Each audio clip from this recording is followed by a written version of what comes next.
bwe yali agenda ewakyoze Mbeki yakugambako nti ngenda kusula oba walabe baffe ku bifaananyi ng'akusuddewo? Alaba ng'asuddewo mu nnyumba. Takuwanga buyambi yadde ekikulu? Yadde.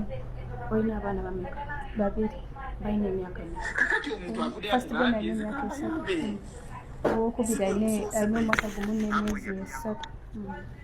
Kati saawa Mwami Kadali. Kadali. Ekisooka nze saakunenya kusalawo kuva ku ono omukazi kudda ku mukazi omulala, nze emboozi sizigendamu. Sinze mwagala, sinze mbeera naye. Obutegedde bulungi, omusajja aserokera ku makya yesu okuba nga takyamufuna mu kyali yamwagalamu. Oba otegedde bulungi, kati eyo mboozi yaabwe. But nze kyesisobola compromisinga nakyo be baana. Ekibuuzo, Kadiri bw'oba oli wakyoze ne Beki ng'olidde n'okunyoonywa n'odda mu kukola TikTok videos ng'abaana bo tomanyi kye balidde, obeera musajja kikaaki? Ennamba ya Namukasa Jane embuze. Naye aka akakazi kagambe keesonyiwa ekyoze ne Beki. Namukasa yeesonyiwa ekyoze ne Beki. Lwaki ogezaako okulaba nga mukazi munno omuteeka wansi? Oluba lukalinga olw'eŋŋaali. Gamba Namukasa yeesonyiwa ekyoze ne Beki. Kano just njagadde kwogerako bwogezi. Omuloodi wayingidde olutalo, naye omuloodi omuntu gw'oyingidde naye mu lutalo amanyi okulwana olutalo mu buli ango. Era kyovula ogenda kulaba nga buli munnamawulire atunula mu kamera akaludde amaaso. Omuloodi tubuulire ki kyokola, ate kati n'ekizibu ne ansi ezimu tozirina. Omuloodi ki kyokoze, omuloodi agenda kubuuza ebibuuzo ebyo. Gw'oli ku City Hall newe wakali g'osirise tonyega. Oli ku mawulire g'NTV bwe gaggwa toddamu kubaako w'oyogerera. Media team y'omuloodi singa ekintu kino mukikwata obubi, luno olutalo egenda kubeera decide y'amaanyi mu kalulu ke tugendamu. Ekyo kino nkibabuulira wano for the first time. Muna Herbal Mouthwash weegendereza agabbe obutakuguza bicupuli by'eddagala erigenda okukulaza n'okkuggyamu amannyo ng'eddagala ettuufu okugajjanjaba eryakakasibwa National Drug Authority weeriri mu pharmacy ne drug shops. Baliyita Muna Herbal Mouthwash era n'ewaka lye tusenyesa. Muna.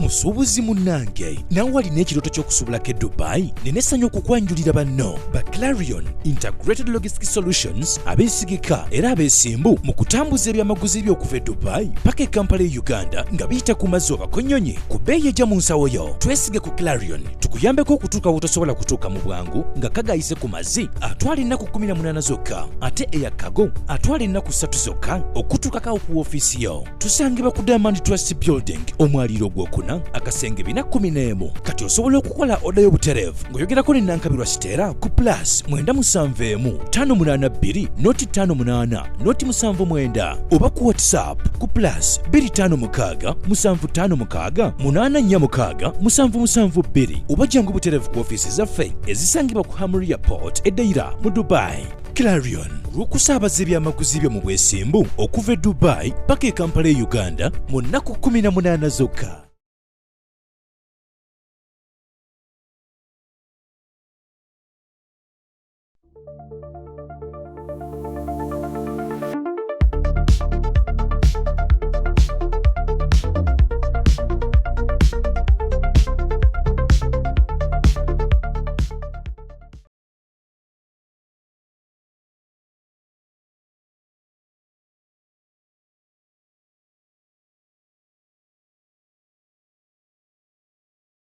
Tubaniriza kusema official omwere kubanga temutwegasseeko mu kantu freestyle akolunaku olwaleero. Bwe tufunayo tetubagamba nga tujja naye akayo ngenda kakubanzeka. How are you doing? Mugamba mutya? Kansubire nti muli bulungi. Weetuli ate okulaba ebintu engeri gye bitambulamu akantu engeri gye katambulamu ennaku zino enkuba etonnya. njagala kubuuza ku balimi eyo gye muli yonna nawulidde nti emmwanyi zadde bbeeyi emmwanyi yazzeemu okulinnya amanyi emmwanyi bwe bagakaawe baagijja mu bagita batya ekitongole bwe bakijjaawo ne bakizzaayo mu minisitule y'ebyobulimi emmwanyi n'egwa manyi tuyinze n'abantu betukola nabaawo baalima emmwanyi naye tebagambwako kimu biri kangende nambule ku mmwanyi yange naffe netutandika okwejjusa manyi wawe twafuna ssente awo ffe ne tuddamu kugula amamotoka bo ne bagula ettaka kati magakawa twali tusanza tugamba nti olaba bye twabagamba ffe emmotoka tuvuga naye maama nawulira ebbeeyi emmwanyi yazzeemu okwambuka kati abalimi yonna gye bali ekintu kiri mu mikono gyabwe naye kale tubagaliza birungi byereere ffenna Uganda yaffe buli omu asobola okukolera waakolaki bw'ayagala buli omu osobola okufuna nga bw'ofunamu. So I'm here for a few updates okusobola okubeera nga tutandika olunaku amawulire agagenda mu maaso gagatambula ddala mu celebrity world naye nga tusinagenda awo olunaku olw'ejjo omuloodi bakyagenda mu maaso okubeera nga tebakayana ne hamu ku nsonga z'omwala. Tulina show gye twakoze mugende mu live yaffe eyasembyeyo ndowooza tujja tuteekawo kalinki awo bw'obanga oyagala okumanya ebituufu eby'ensonga z'omwala zituuka zityawo. Waliwo olukiiko olw'omuloodi mwatuula lwawandika zi resolution ne ziruweereza kanso eya Zahara Luyulika. Kanso ya Zahara Luyulika nebaako bye yayisa then nekwata ebyo n'ebiweereza ewa minisita kati minisita yabikwata n'abiweereza ewa ED as a procedures emirimu gy'omu Kampala bwe gikolebwa. Kaakati awe wava resolution eyisibwa egamba nti buli myala gyonna mu kibuga Kampala egisobola okukulaakulanyizibwa oluvannyuma lwa gavumenti terina ssente tusobola okukwata emyala egyo ne tugiwa bamusigansimbi abawano ne bakulaakulanya emyala egyo under supervision ya KCCA n'okulambikibwa obulungi. Kati n'ogwo omwala hamu mwagugabira maya hamu mwagufunya mwe bamugumuweera naye kano jasinyagadde kwogerako bwogezi. Omuloodi wayingidde olutalo naye omuloodi omuntu gw'oyingidde naye mu lutalo amanyi okulwana olutalo mu buli ango era kyovula ogenda kulaba nga buli munnamawulire atunula mu kamera akaludde amaaso omuloodi tubuulire ki kyowakola ate kati n'ekizibu ne ansi ezimu tozirina omuloodi ki kyokoze omuloodi bagenda kubuuza ebibuuzo ebyo ng'oli ku City Hall neewuwe wakali g'osirise tonyega oli ku mawulire g'eni TV bwe gaggwa toddamu kubaako w'oyogerera. Media team y'omuloodi singa ekintu kino mukikwata obubi luno olutalo egenda kubeera decider y'amaanyi mu kalulu ke tugendamu. Ekyo kino kibabuulira wano for the first time nalabyeko Lawrence mu comment section ng'omuloodi ayogedde ng'abantu bagamba sirikako. Omwana yagambye naye omuloodi yogeredde emyaka 15 bw'osirikako ofa naye luno olutalo we lukukuba akasajja kabali mwezo buli lunaku kabaako omuntu agamba okimanyi ekibuga kyetaaga yingirya pakati bintu byetwogerako bya myala amazzi gakulukuta gwe nalabye bali mwezo nga nnyonnyola nti simanya Kampala alimu simanya liita z'amazzi bwe ziti omwalo ogwo ogusobola okutwala amazzi simanya genkana liita bwe ziti neŋŋamba kati ate embeera bwe tutuuse lulo ovulo tekyakola twetaaga yinginiya ow'omuyiko. Otegedde bulungi twetaaga yinginiya alimu ku muyiko. Kakati media team y'omuloodi singa ensonga eno mugikwata ng'ey'okuzanyisa ekisooka hamu amanyi okuzanya sympathy card. Olunaku olw'ejjo yakutte abavubuka ne bakwata ebitiiyo ne bambadde zibutusi balina zi reflector ne bayesogga emyala buli abadde alaba ku video oh my god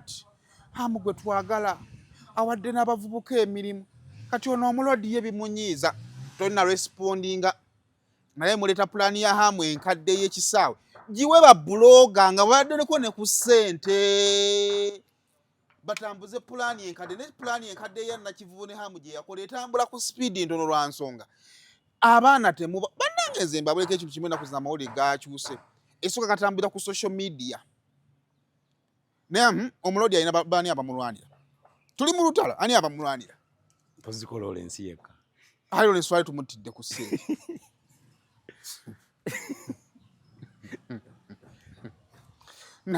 ulina njogana eyisima lwegana ngamba omusajja wange naye omusajja buli w'omuweereza ng'omuwolereza awoza ekintu kimu thank you tasukka waawo. So n'olutalo nde serious note nze sinyumira okulaba muntu abaddewo azimbye ekintu ng'agenda walutandise lekera oddukankaniramu yambala bw'oba oyagala okukakasa gye balwanamu olutalo kubira Zahara Luyulika akubuulire abaana ba Malende baasuka ne bayingira Zahara Luyulika ndowooza tagenda kumalako. Luyulika n'agenda n'ayimbula amagye Malende bamusanze akaaba ne bamubuuza ate ggwe amagye g'olina nti bali ate abaana bavuma. Kati luno olutalo ne gw'olowooza nti onaabeerawo olulovulo muhamu mubbi hamu talina muganda wange naye hamu abaako kaakola. So ekyo njagadde kayisaawo nga omuntu ayagaliza omuntu abaddewo ebirungi olutalo twaluyingidde beera mu lutalo funa abaana abakulwanira teekamu akasente ate bw'onaalaba bwe biba biganye byonna nze omulodi nina abawemula. Olutalo we lwatuuka mu mbeera yonna olulwana tekinikale valugale n'ebirala byonna ate nga n'ebikolwa mwotadde osaana okukolerwa kale mu Africa wano mu Uganda tuli wansi osaana okukola enkuba ey'amaanyi omwalo gwo ne gujjula amazzi okukakasa nti okakasa nti kyoyogerako kituufu. But anyway, that is it. Naye onakola kimali nga twogereko Lawrence y'ensonga ya Chosen Becky. Kaakati Namukasa abadde mu nsonga ya Chosen Becky eyo.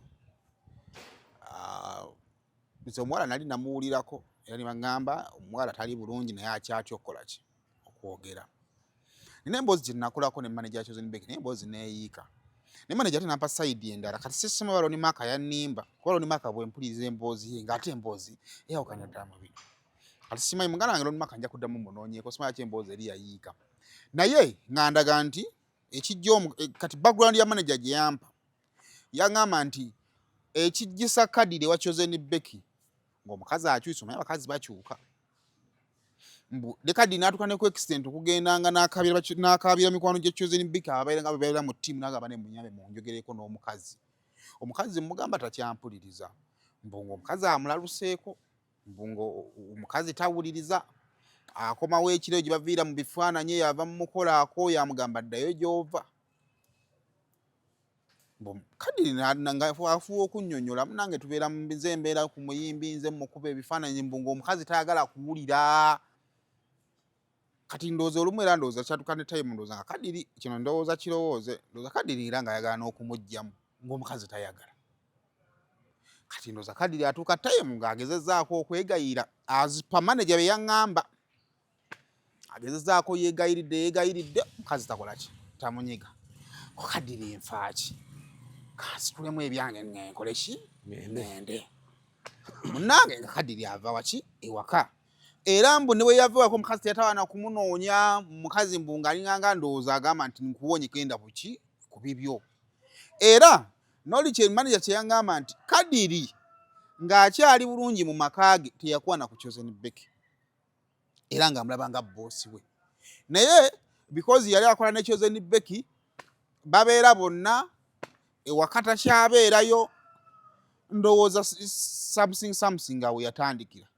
Chosen Becky waali ataawa nga ne kadiri waali mu ntebe akola ki ataawa okukakkana nga beegasse bakoze ki bwatule entungo ebyo bye baakola ki bye bampa. Naye ate kati agava sayidi zeeno mbu akodi kutuna Mukasa kadiri bw'amala oggwa mu mukwano eno adduka ewaka n'akola ennobere ya Pastor Bugingo lwakuba ono ye yagikola lumu kuba Pastor Bugingo according to record yayambalanga essaati ekkooti n'empale n'afulumayo n'essaati n'ekkooti n'empale byagendeddemu we biddugala tabizza addira mubiri bye yagendeddemu paka mami yagenda okukebera mu wardrobe nga Pastor Bugingo mu maka ge alinamu hanga n'ekyasembayo zaali ngatto Pastor n'azitwala ye yali ennoba ye. Kati ye kadiri mbu yakwata n'asibamu buli kamu n'akatwala. Omukazi akubira kadiri agamba kireka ababbi baatubbye naye nga ababbe mu nnyumba babbye engoye za kadiri ne babba obusenya bwa kadiri ne babba boxes za buli kimu ekya kadiri baakibba ekyo omukazi tebakikwatako n'amuleka mu muzigo nga tamulabirira. Sooka otuwe emboozi ya Namukasa nga nnyonnyola bulungi nnyo ekintu ekyo.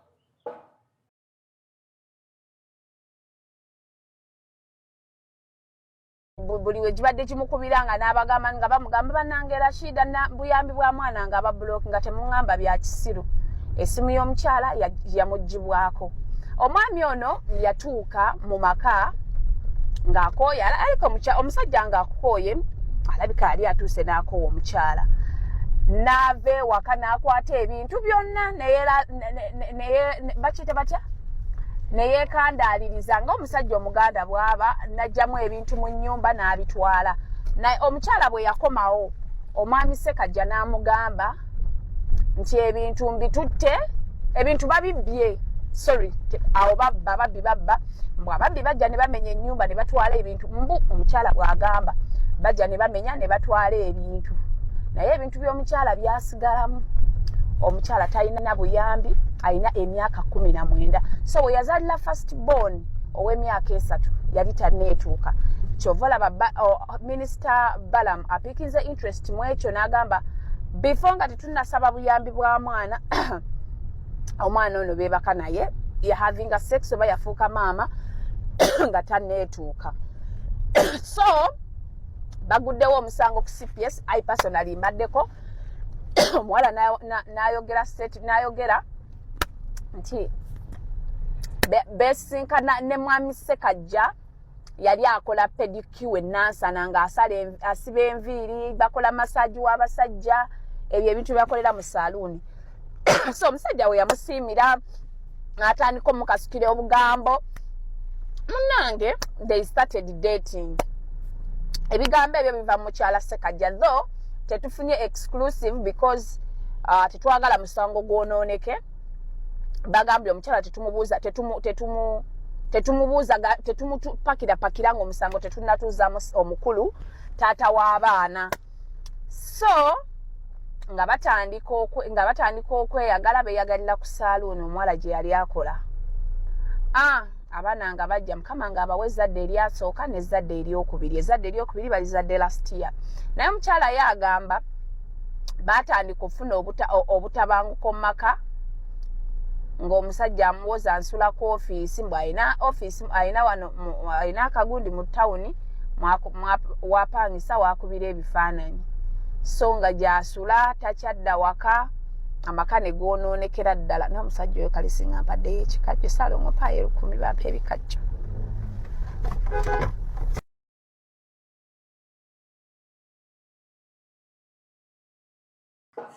Ensonga ndowooza ozitegedde. Bw'atyo investigative journalist waffe gwe tulina ku kyalo kuno Namukasa ng'alambika kyajja kitya, kyatandika kitya, tutuuka tutyawo. Now olunaku olw'ejjo bagenze wa minisita naye gwe owalanga kato.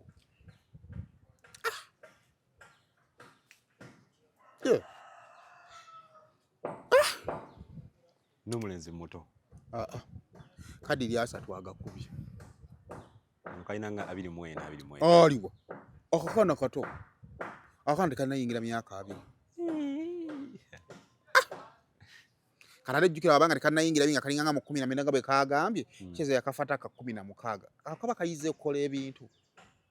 Abaana bayige kola ebintu ku myaka 14. Twasomeranga nga bagamba nti oyo akyesangula nga azza mu maaso. Yali ayize. Lwakuba kye baŋŋambyeko abasajja beetikkira ddala okuva ku kasita kafuna ebbeere ebirala tomukola ki tomubuulira. Bufuna ebbeere ku myaka 12. Ne bannaye kati waba yakawasa ku 16 yaba yakajjako embuzi. Kitalo mabeere n'omugumba agamera. Munnanga akamwala ng'ajja ng'atukuulira ennaku nga nene ennaku emufaanana. Ekyamazima abakazi abasajja byonna mubikole ne weeyawukananga n'omukazi fuuka okulaba ng'omukazi oyo bw'avaayo mu kamera okwogera ku nnaku nga temufaanana. Tufunye ebizibu ng'omukazi avaayo mu kamera n'agamba omusajja yabadde ambonye ekyamazima ng'afaananira ddala okukola ki? Okubonyaabonya. Kati kadiri ekizibu kibasoose okufuna y'omuwala munyaalufu naye ate ekifaananyi kibasooka okutuwa kaali print yali makeup nga balina mu studio munda kamera z'amaanyi kaali kakulumuko ne kano kaasusse obuto bannaye kati ne bannaye Katonda yatonda effumu awo kajjamu oti empale Katonda abeere mugulu n'agamba ne kanono kayambudde nga kato n'atuuka gy'alaga kakati no munnange nga minisita ajja abuuliriza kakati omanyi buli kukiipinga emisango nga bwe gibeera ate minisita bw'akizuulira nti n'omwana bw'aba nga kituufu wa myaka 19 kitegeeza nti Kadiri yalya mwana muto bayire kino njagala kimu emisango gikuba livansi njagala mugoberera abayimbi bonna Abamerika abali mu makomera essaawa zino teri musango guliwo kaakaseera kano emisango gya Rakeri gyonna gyakuba livansi ne giddayo wa emabega kaakati ekintu kyokka kisobola okusapootinga ku musango okukuba livansi ng'omuwala ono ate kityo omulabirira nga tewaliwo nsonga yonna eyinza kubalira kukuba emisango kudda ku ki soka otuwe byabadde wa minisita mu ofiisi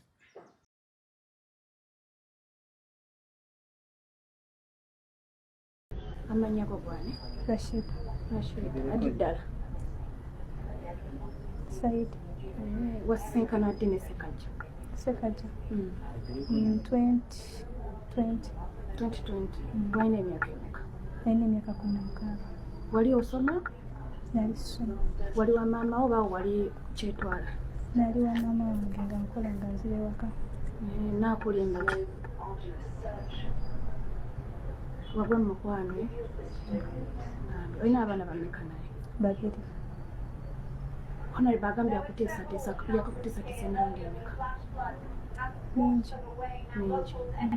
bwe yali agenda ewakyoze ndeke yakugambako nti ngenda kusula oba walabe bifaananyi ng'akusuddewo alaba nga nsuddewo mu nnyumba takuwanga buyambi yadde ekikulu yadde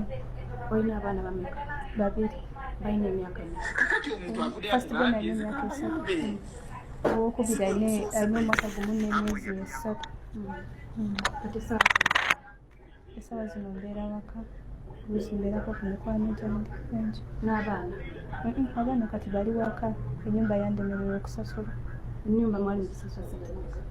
ennyumba twali tugisasula emitwalo 35 wagenda okivaamu nga bagibanja sentimeka myezi 3 okola tokola sikola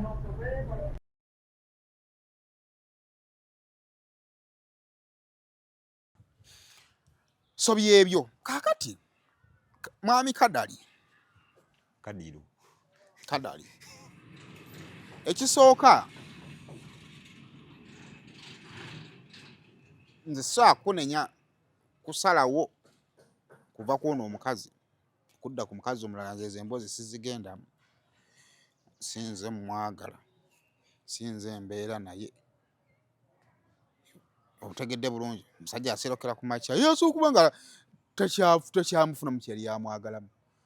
oba otegedde bulungi kati eyo mboozi yaabwe but nze kyesisobola compromisinga nakyo be baana ekibuuzo Kadiri bw'oba oli wakyoze ne Beki ng'olidde n'okunyoonywa n'odda mu kukola TikTok videos ng'abaana bo tomanyi kye balidde obeera musajja kikaaki onda serious note kino kika nkigambe n'obeera mu TikTok video walina kano ke yakola sina agamaaso bagayita bata 6 eyes n'aleeta obugalo bwakyo okisinga engalo ng'abaana bo tebannalya Kadali otuswazizza nnyo onda serious note Kadali bw'oba okakasa nti abaana bo tolina yolina okuba yo bambi oyo mwala muto omuwala olina omusasulira waabeera for now olina okulabirira abaana bo bw'oba tobikoze ani gw'osubira agenda okubikolera ate abavubuka mwe mwereetera ebizibu kwata ssente ziwa omuwala labirira bulungi abaana bo gwedde wakikyuze ne Berikiko onyumirwe nga bw'onyumirwa naye kati omuwala omulekedde abaana babiri takola omusubira agenda kubabeezaawo atya ate omuwala n'akugamba nti agenda kuvaayo ayogere notandika kumutiisatiisa mu inbox nja kusiba muganda we kaddali ddala okakasa gwasinga okumanya poliisi mu Uganda wano eno mu Uganda ffe tulinako abantu betwaye tulabyeko nga ku poliisi balinawo ne woofiisi ng'omugambako bugambi n'akusiba oyogerako bwogezi n'akusiba jo bamusesemezza omuntu nga tannayingira n'akaduukulu ka poliisi yabadde ayingira bwemugamba kakali kadali tolina g'ogenda kusiba kubanga n'ezogenda ow'abasirikale tozirina olaba tosobola kulabirira abaana bo abantu abasiba abantu basooka ne balabirira abaana baabwe ne babatwala ku ssomero ne babatwalako ne ku swimming ya mitwalo 10 ne babagulira ebyokulya ne bamamaliramu emitwalo ngaago asatu bwe bamala obbatigamaliramu emitwalo ngaasatu ne basooka basiba abantu ne tosobola kukwata mutwalo ate n'omutwalo kati omutwalo omukazi anaabeera waati ne kale omutwalo tosobola kwewadde n'omutwalo otiisatiisa kusiba muwala ogenda kuweesa ki ogenda waayo ki ku poliisi so kadi tetugenda bana bigambo birungi gy'oli man up go back to your wife mukole enzikiriziganya abaana ogenda balabirira otya mu busobozi bwo nze singa tubeera mu mboozi nti omusajja atuwa mutwalo ne tegutumala ekibuuzo gw'oyagala akuwa ebiri agijjewa ezenzenze ensonga nze sidda ku sayidi y'abakazi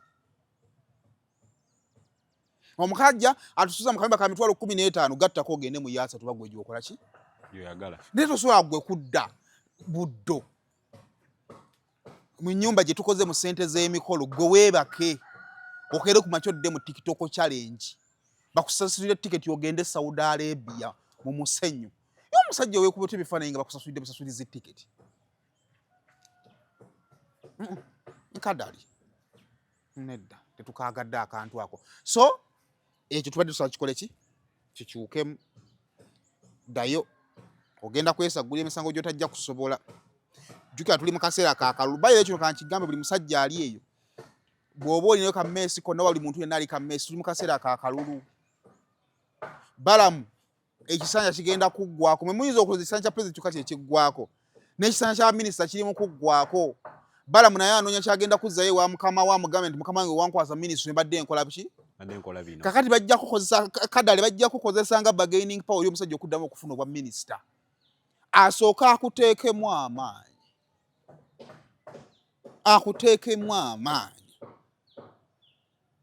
bagenda bakuggalira ate Chosen Becky omuleke ebweru ffe tumufunira omusajja omulaba ne bbaawo akomewo so do not make that mistake oyo kadali mulese naye yo omuwala w'emyaka 16 bazadde be baabaalira ddala abaana basalawo mangu ennaku zino mannaye omwana w'emyaka 16 lwaki aba akulalukako aba akyakubika namwe abazadde mukyuseemu tetugenda kunenya bakadali nga bazadde b'abaana 16 mwana nga atandika kuzaala musajja nga amumatulama kadali kale kakati tugende wa Chosen Becky mama Chosen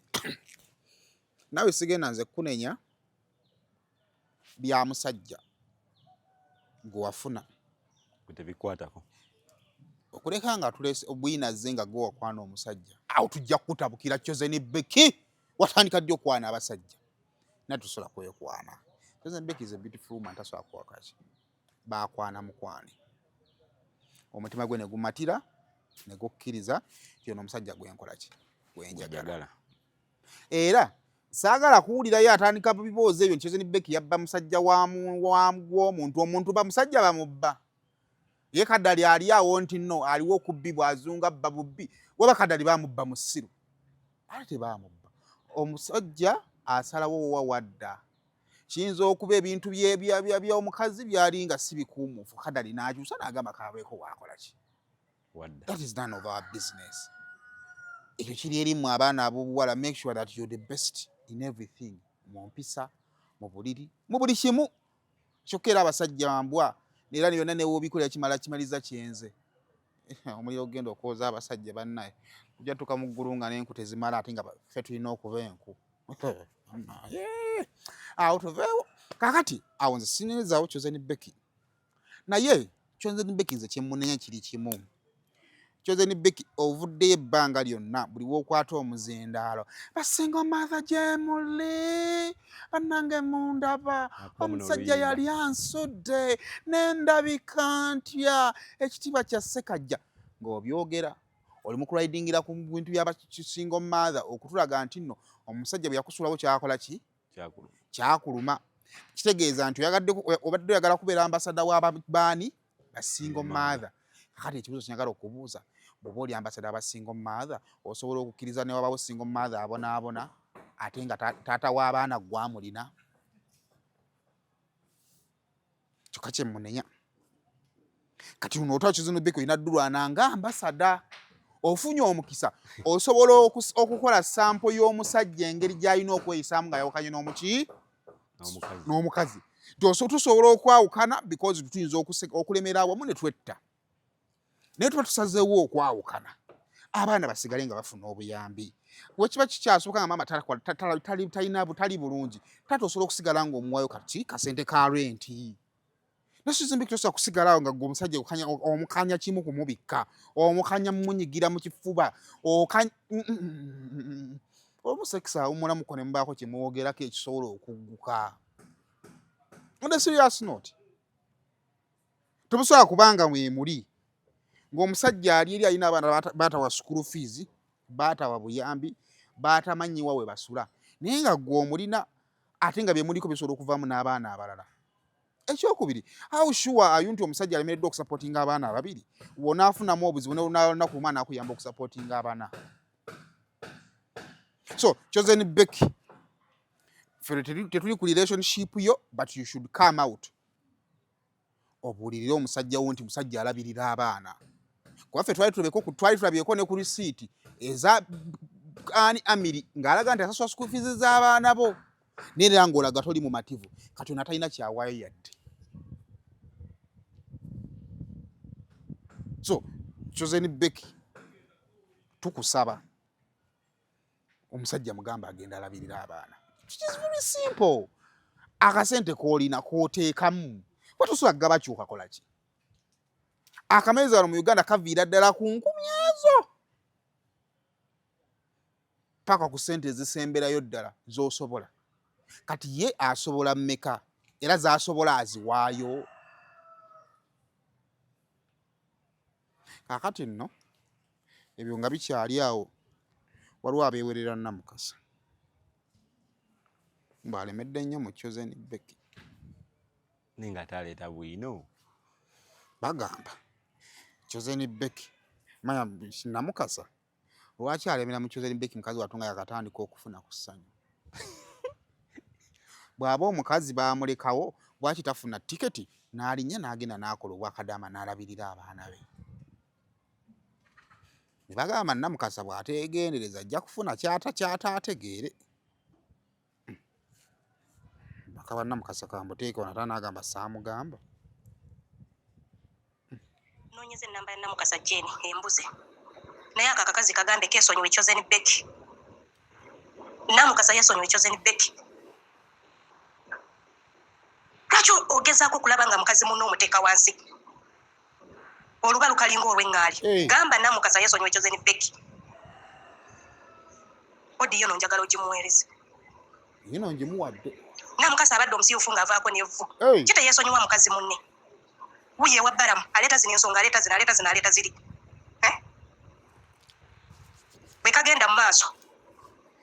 bwe kagenda mu maaso n'omulemerako asidi ajja kayiira keesonyiwe Chosen Becky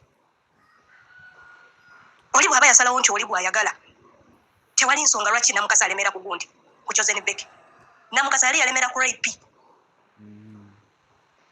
naye kati ali ku Chosen Becky yeesonyiwe Chosen Becky nze nkalinako obusungu ako akaziina ako lwaki ofuba okulaba nga mukazi munno omuteeka wansi omukuba amagye amavundu ye bameka abamuyiseemu bameka simanyi oba alowooza oyo bwe yafuna ku TikTok oyo mutuufu amujja ku TikTok yeesonyiwe Chosen Becky kubanga namukaza tamanyi mwana waayita ate tamanyi buzibu basingo maatha bwe bayitamu alyoka awoze nti oli omusajja omupya Chosen Beki gwalina tasobola alabirira abaana yabadde nga abalabirira ebbanga lyebamaze nga beeyagala n'oyo omwami omupya nga babadde tebavangayo mu mawulire namukasa afe ku bimukwatako naye bw'ategendereze asidi ajja muyiba asusse esente ezaffe bakadama tezituluma abayala bangi e Uganda naye yeesonyiwe Chosen Beki oyo omusirusiru oyo buli wamu ayagala amansi ew'obusiru bwe buli wamu ayagala amansi ew'obusiru bwe yeesonyiwe Chosen Beki lwaki agezaako omussa wansi amanye ebbanga lyazimbidde erinnya eryo kati ngalabye wabbalamu wuyo beekisinga okubira essimu mukazi muno omugambe munaye Chosen Beki kyokola si ekituufu oluba lumulinga olw'eŋŋaali siri muganda naye mugambe yeesonyiwe Chosen Beki asiri wala kazi mukambwemuko nkazi yabadde ye muki mukambwe Saimo ebbanga eryo lyonna Chosen Beki lyamaze nga beeyagala n'omuvubuka ono omupya omukyalo oli ng'abadde tavangayo lwaki avuddeyo kati ng'alaba Chosen bamutaddeko akaweta lwaki avuddeyo kati ng'alaba bamutaddeko akaweta lwaki teyavaayo sisita w'omuwala oyo ye yennyini yabadde ku TikTok ng'agamba nti omukyalo oli baali bamuwa obuyambi naye ng'amaze okitegeera nti omwami we ayagala Chosen Beki sisita we n'amugamba sooka osirike bw'onooyogera obuyambi bujja kola ki bujja lekeraawo okujja lwaki tebaakyogera ku olwo Simon nze ndi mukazi ndi single mother naye saagala nnyo kuteeka mukazi munnange wansi omusajja wa Chosen Beki watuukira okugula akasawo akasukaali n'agulaako omuceere n'abiteeka wali mu kasonda kyogamba famire eyiye entono ye mulema okulabirira banange tubeere n'obwongo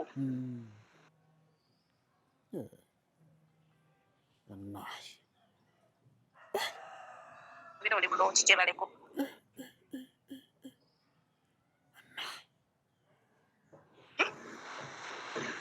tubeere n'obwongo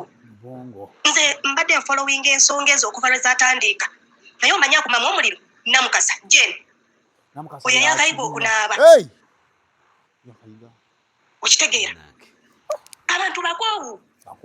onfuna kati baabo babadde bazze eno Saudi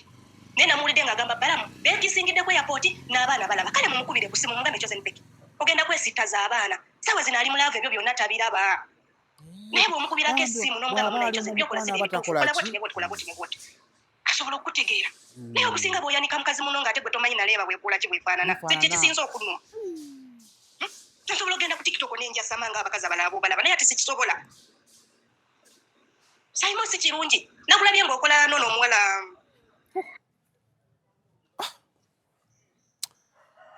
awo nno kati butukola ki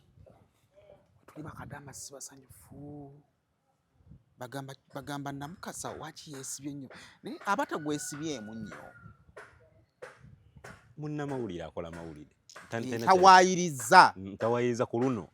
buli kimu kyayogerako kiba kubanga bujo namukasa kati kampalirize ku namukasa wadde nange yali anvumyeko bulijjo aleeta allegation nimugamba namukasa akola ki awayiriza kati alina bwino we atambula naye ate natwe tetwagala ayogere mazima amunenyaki lwaki yalopembwa awakyakiisinga ye Chosen Beki yakiisinga wakyaki naye Chosen Beki waki oba okiisinga naawe mu bantu mu maaso g'abaana aye n'omukyala munyiivu naye akakasiza mbu kibi naye ali mukwano kitegeeza akkiriza nti namukasa kyayogera buli aba mukwano ababwatyo bannange obuzibu nno buwongedde okutujjira bassebo ne bannyabo namukasa kuweka face tandika okutambuliramu eremere ne kasaayi n'aliya naye akati maama ate okwata essente emitwalo 9 zibakuwa buli mwezi ogiteeka ddala mu asini tekyetaagisa Chosen Beki ajja kukwasaganya ensonga ze temuteekamu sente zammwe ku asini tekyetaagisa Chosen Beki ng'omulwanizi w'eddembe ly'abakyala ba single mother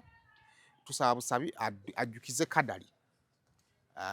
akole omulimu gw'alina okukola ki okukola bituuse bizibu nnyo kufuna bufunyi bunaku nti buli lunaku olwokuna ngenda kuweereza emitwalo 10 kwekiranza omwana w'omulembe guno emitwalo 10 gye gimumala okulabirira okubeerabeerako nga bwe yandibadde ate omwana batali mu standard za tata zalina kubeeramu kyova nti nzira nnyo ze gamba abasajja break up emala okubeerawo ate abaana tubateeka mu break up yammwe ekyamaze emitwalo egyo 10 ogiraba ekisooka maama agenda kusooka ajjeko emitwalo egyo 3 naye gye mubeeremu emitwalo egyo 7 bw'ogitemaatemamu okugulira abaana emmere okubakola ki bagenda kuba balya basic foods nego tewandyagadde mwana wanyo ku chocolate milk buli lunaku tewandyagadde mwana wagenda azannyeko ebyo byonna tubikola out of love kivula nti nze ngamba abasajja ekisooka after break up gwe sober up making sure nti nno gwe ne obanga olina ekyakunyiza sooka okisse ku mabbali naawe omukyala wadde oyawukanye n'omusajja ng'omunyiigidde naye nga mukyalina abaana sooka ebyammwe obisse ku mabbali kubanga jjukira n'ebyammwe bye byasooka nga abaana tebannakola ki tebannajja omusajja buli watandika okusasulira requirements ku pisto omwana otagenda kufuna the best buli basomera agenda mu basic schools kubanga ekyamazima kana kigambi wano mu Uganda wano abasajja batono abasobola okuweera omwana mu ssomero ly'akakadde akamu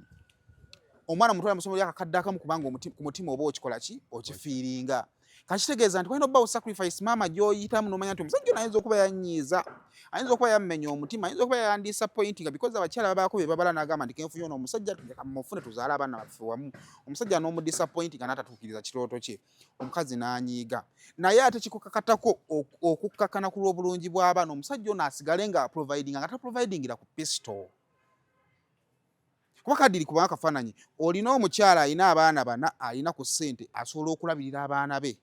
aba oli awo n'atumya KFC abaana ne balya KFC oba oli awo n'agamba nanga abaana bange mubatwale ku swimming oba oli awo n'agamba abaana bange mubatwale ku shopping gwe tewandikyagadde kyagaliza abaana bo so nze ndowooza nti ishu y'okulabirira abaana teyeetaaga na pistol yeetaaga busobozi wiiki gye nsobodde emitwalo 5 era mama w'abaana nja ziteekako mugambe kyamazima ezo ze nsobodde and she will understand me because newe nfuna emitwalo 2 nga kola ki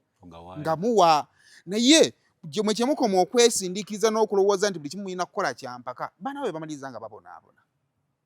otuuka ne time n'osanga omwana nga tosaana kugamba nti oyo mwana nze muzaalanga anyaluse kati ekyokubiri kaddali olina obuzibu bumu tolina point of comparison olina abaana ba chosen beke abali ku buyambi obulungi abalabika obulungi basanga obwo nga busiiwuuse automatic bajja kuba bakukuba nti ali wa mukazi abaana be yabaleka bali mukola ki bali eno babona abaana basiiwuuse so kadiri nga tuvudde mu by'obusungu n'ebyaki kula awo sibe baana abangi bewakasa okuzaala enseene erimu abasajja abazadde abaana bano abaana mukama mulungi bakuwadde 2 neno buli ogenda okuzaalayo ogenda bazaalayo naye make sure that bafuna obuyambi nga balina obukola ki okubufuna chosen beke remind this man okutuukiriza obuvunaanyizibwa bwe kubanga naawe sirowooza nti wandyagadde okwagala omusajja atasobola kumaliriza bizibu bye ate nga naawe ogenda kubaako abaana balaba ogenda okumuzaalira mubeere bulungi mwera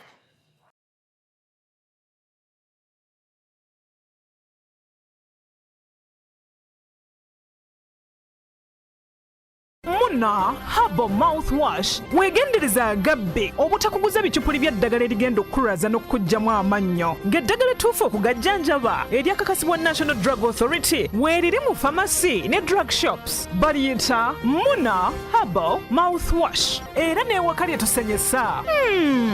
Muna